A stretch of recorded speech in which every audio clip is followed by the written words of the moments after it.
সবার সামনেই অপরাজিতার থোতামুখটা একেবারে ভোতা করে দিল শ্যামলী। সবাই অনির অংশটা শ্যামলীর নামে লিখে দিতে রাজি হয়ে গেলেও অপরাজিতা অপমান করতে থাকে শ্যামলীকে। তখন শ্যামলী বলে আমার কিছুই চায় না, কিন্তু সবাই তাকে বোঝায়, এমনকি রোহিণী ও প্রিয়াও শ্যামলীকে রাজি হতে বলে। এরপর শ্যামলী রাজি হয়ে যায়, কিন্তু অপরাজিতা শ্যামলীকে ভিখারি, সুযোগ সন্ধানী বলে খুব অপমান করে।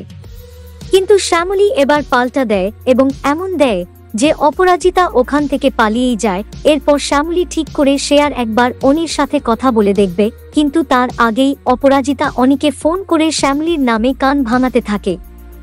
কিন্তু এত কিছুর পরও অনি শ্যামলীর নামে বাজে কথা শুনতে চায় না। অনি বলে, আর যাই হোক শ্যামলী লোভী নয়।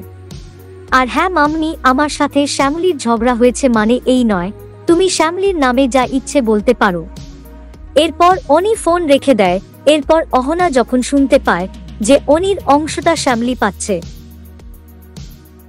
তখন অহনাও শ্যামলীর নামে উল্টোপাল্টা বলতে থাকে। কিন্তু তাকে অনিকে তো তার জায়গাটা বুঝিয়ে দেয়।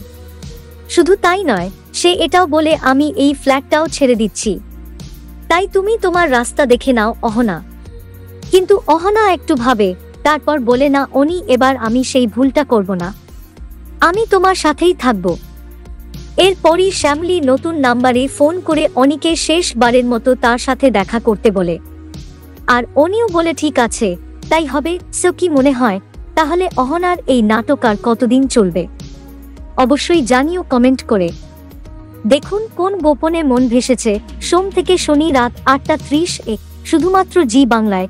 এইরকম সমস্ত আপডেট সবার আগে পেতে অবশ্যই আমাদের চ্যানেলটি সাবস্ক্রাইব করে নিও।